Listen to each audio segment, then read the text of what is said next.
Welcome to our new video series, Queer Conversations on Campus, where we talk about all things queer with staff and students at RMIT. I'm Adam, one of the Academic Skills Advisors at the Library, and today we are joined by Patrick. Hello, my name is Patrick. I go by he, they pronouns, and I'm this year's Queer Officer for RUSU, so for the RMIT University Student Union. Okay, so you mentioned your pronouns. Can you tell us what they mean to you and how can people support the use of pronouns? My pronouns, I was born male at birth. I grew up male, and I feel very comfortable identifying as a male. So I'm still I identify as a gay man, cisgendered. But I do go by he, they, mainly because I do feel very comfortable with he, him pronouns. Last year, I was just thinking to myself, just don't mind they, them pronouns as well. It's not that I even prefer them over he, him, or whatever. It's just that I guess I don't care. And I was talking to some friends of mine who are trans, and I was like, hey, I don't know, I was thinking about pronouns, etc. And even though I like to go by he, him, I don't feel any gender struggle or, whatever. I just don't mind they, them pronouns either. So should I start going by they, them, or is it inappropriate for me to, even though I still identify as a gay man? And they're like, no, just go for it. Like, you can identify as a gay man and then go by he, they pronouns, or even they, them pronouns, or whatever. So that's my personal journey with pronouns. How do you support the use of pronouns? I guess if we can look at it in different settings. If you're looking at it in a professional setting or even academic setting, even doing things as simple as using your pronouns in email signatures can come a long way. Or, we've all been using Zoom and Teams and whatever other apps for communicating online, and just you can edit your name in those apps and just putting your pronouns next to your name. And also you can put the land you're on, which is today we're on Wurundjeri land. Mm-hmm.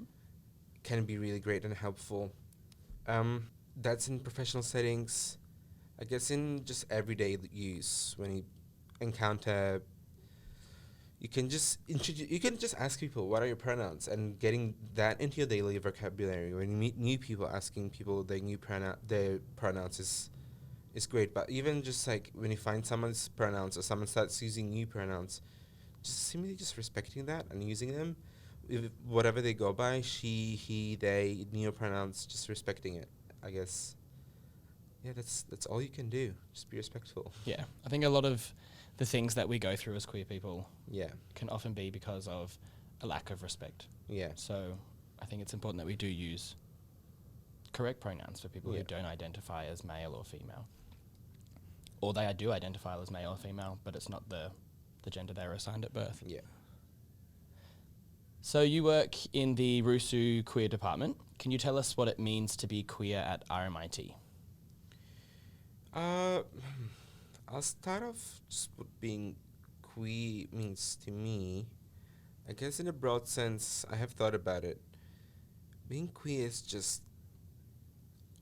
it's such a tough question. It's just, for me, it's just a norm. I've always been queer, even when I didn't know what queer was, I guess. Mm-hmm. So it's not something like I wake up and I think to myself, oh, I'm being queer today. Yeah. This is just my life. Yeah. And same goes like when I go to, I'm the queer officer, but same when I go to uni and stuff, it's just who I am. It's not something that impacts me greatly. It only impacts me when I meet, can I say bad words? Not really, probably. Probably, I mean, depends on that. When I encountered homophobes and bigots. That's not a bad word. That's no, just I was going to say the A word. Oh, yeah. Well, homophobes are the A word. So Yeah. No, yeah, homophobes. Homophobes, bigots, etc. Like, I've been called the F slur on the train or screamed from a moving car or whatever before. And that's the only time where it like, I will say that I am privileged because I am still a cis white gay man, which is out of all queer identities, it's probably the most privileged one. Probably the easiest one. Yeah. So at this point in time, I don't have to think too much about it. And if you're trans and you're not cis passing, which is just another conversation that just like I won't get into, it can be very much harder, and you will think about it every day. But for me, being queer is just who I am, and I don't get impacted much by it. Same goes to when it comes to RMIT. Being queer at RMIT, it's also because I'm the queer officer. So obviously I do think about it, and I'm also just in my own personal life quite political, especially when it comes to queer issues. So it does, I guess, impact me in that way, where I read about it a lot and engage with other people on that topic. Yeah. So speaking of RMIT, how important do you think it is to create queer spaces and queer support services at institutions like RMIT? I think it's vital. So we have safe spaces at RMIT. We have the Queer Lounge, which is run by us, by RUSU. And, just what the name suggests, safe space. It's a safe a space for queer people to go and, I guess, feel safe. As I mentioned, even today we still get abused. Maybe not as much, because I am quite privileged, but, trans people especially, they get misgendered and dead named on a daily basis. And just knowing that there is a space on campus, or even just like an online space that you can go to and engage with people that will use your pronouns, use your correct name, and your identity will respect your identity, is a great thing. But also, like, looking at it from another point, from being a queer person, sometimes just being around straight cis people can be exhausting. Mm-hmm. Like, going to classes, let's say you have classes all day and you're the only queer person in all of your classes. It's just like, even if they're nice people, even if they are allies and they're not like homophobes or bigots, and they do respect your chosen names and your pronouns and whatever, it's just nice to be around other queer people. It can just be exhausting to be around straight people all the time. So having those spaces, I know the feeling. Yeah. Having those spaces where you can take a break from that is great. Yeah. Do you watch RuPaul's Drag Race? Yeah, occasionally I do. Yeah.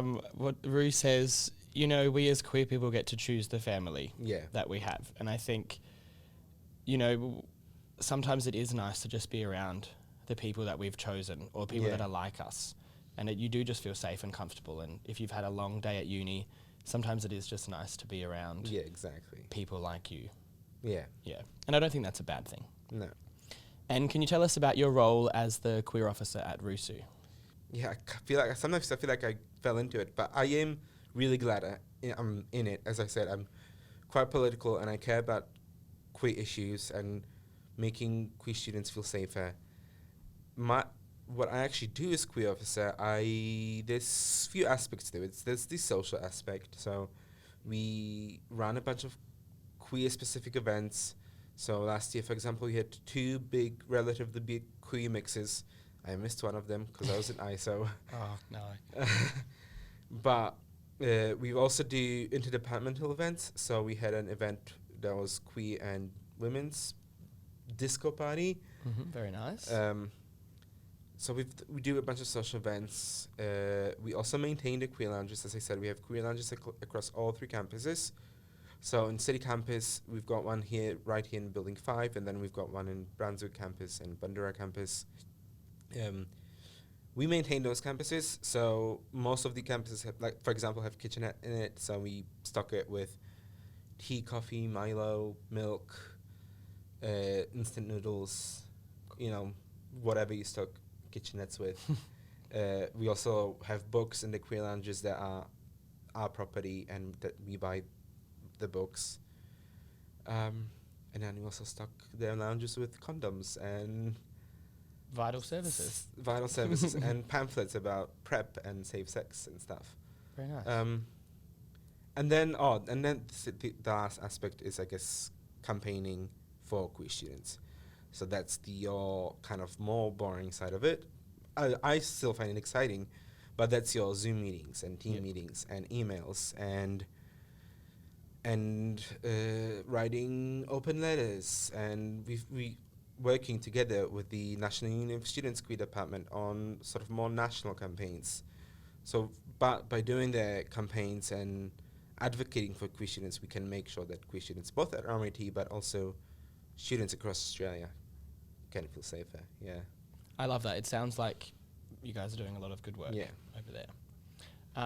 Now, you said you are quite political, and I think a lot of the time, a lot of the things in the media that we hear about gay or queer people or trans people are always political, and it's always framed as a political issue, when in reality, this is our lives. And, you know, like it's a human, a lot of these issues that people talk about, they're human rights issues. It's not a political issue to us.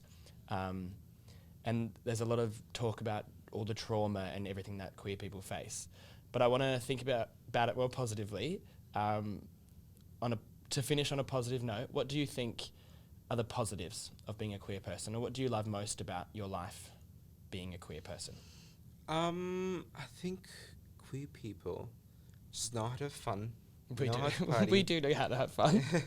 How to party, you know, even when we're fighting against the system, you know, if there's no dancing in it, I don't know who said it, but someone said that if there's no dancing into your revolution, I don't want to be part of it. So I guess that's a lot of how queer activism was. Even, you know, in the darkest of times, we still partied and had fun. But also even like society expects us as humans to be put into little boxes. You know, by the time you're 35, you need to have a house with a white picket fence and a wife. Get married by this age, have kids by that age. Yeah, have 2.5 kids and a dog. But when you come out of the closet, at least in my experience, you slowly just move outside of that box. And that's not to say that queer people can't get married and have kids and whatever. But I guess when you're queer, you find out that, oh, I have the choice to do whatever I want. I can get, if that's what I want, I can get married and have a, you know, relatively traditional life and white picket fence. Yeah, white picket fence and stuff. But I can also, you know, do whatever. You know, if even if you identify as a male, you can wear a skirt if you want, or paint my nails like I do, or whatever. Like there's no box, and you can choose whatever you want to do. Like I was talking with my coworker, because I have another job, who's younger than me, and she's already married and planning kids, and I'm only 25, and I'm just thinking to myself, oh my god, what a boring life. I knew you were going to say boring. And she was asking me, oh, when are you and your partner gonna get married? You've been together 6 years, which is longer that she's been with her partner. I was like, I don't know, like maybe one day. We don't feel the pressure to do it. Like, we live together and we're happy where we are right now. We don't feel the need to be more at the moment. And I also just, I don't know, just being queer allows you those choices, and having choices makes you happier. Yeah.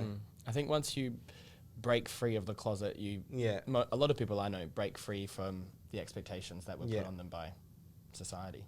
Exactly. Yeah. Beautiful. Okay, so thank you for speaking with us today, Patrick. Is there anything else that you want to tell us about before we finish up? Well, come to all of our Pride Week celebrations. So we're planning a bunch of Pride Week chill and grills, which on Tuesday it's going to be in Brunswick, Wednesday Bandura, Thursday is going to be our biggest one, which is going to be in the city. On the Thursday one, we're going to have 2 food trucks. Gay Stuff Markets is going to come down and set up a bunch of stalls. Oh, that's so good. We're going to have a few charities like Thorn Harbour and Living Positive, and also like queer mental health focused charities. And we're just going to have a big old party. And then Thursday night, we also are going to have a Pride Mixer, what we're calling it. That's just going to be a great big party. Yeah. Great. I love that. Thank you. Thanks for watching Queer Conversations on Campus. We'll see you next time. And then you have to say goodbye. Bye.